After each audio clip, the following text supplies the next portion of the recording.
Hi, my name is Kimberly Box. I would like to share with you about after high school education for special needs children in Pakistan. A question kept crossing my mind. Does it exist? Or is there a problem or disconnect? In my research, there is a problem and disconnect on multiple levels. This makes me so sad. Just in Pakistan, out of 3.6 million children, only 1.3 million of those go to school. This brings up a new problem that is of great concern. Building inclusive school models to prevent disabled children from dropping out of school places additional huge demands on the frequently underfunded government budgets for education in low and middle income countries. Something that blew my mind was that 1.4 million physically impaired children are missing out on free and essential education. What are the issues and what can be done to fix this?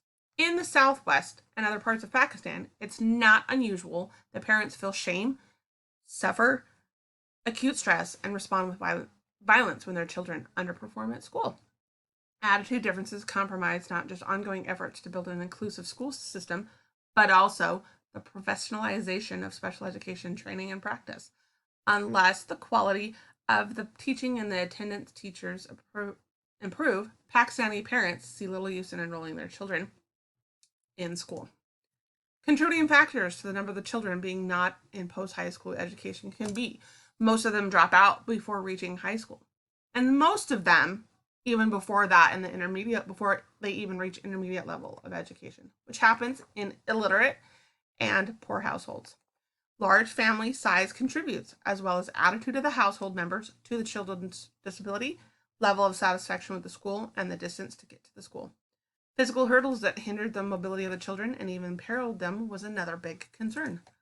Level of satisfaction with the school brings up the next question. How happy are the teachers?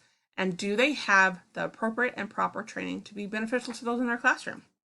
My research brought up that those teachers need to be both intrinsically and extrinsically motivated to be successful. Recommendations to mitigate this is special teacher allowance to those special education teachers, job security after an appropriate time based on their performance and willingness to improve their school, small class sizes, promotion chance, salaries, and other facilities should be increased. A teacher assistant should be hired to help in the classroom. Separate male and female teachers in special education schools equally. Improve the promotion process. Facilities and rewards should be given for their work with the special needs children. Conveyance allowance and medical allowance should be increased. Adequate salary should be provided. What constitutes proper and appropriate training for these teachers? They face communication problems, recommendation of capacity building workshops focusing on enhancing communication skills of the special education teachers, other workshops on how to handle emotional issues with students and behavioral problems. Have materials available to them to research issues that could possibly come up. Training on how to implement successful and different strategies for instruction for students. Provide continuous long-term in-service training, service teacher training to update their knowledge and classroom management skills. My last question is, what services are available for students with disabilities? Recommendations included a wide-ranging definition of disability should be adopted, ones that include physical, psychological, and learning disabilities.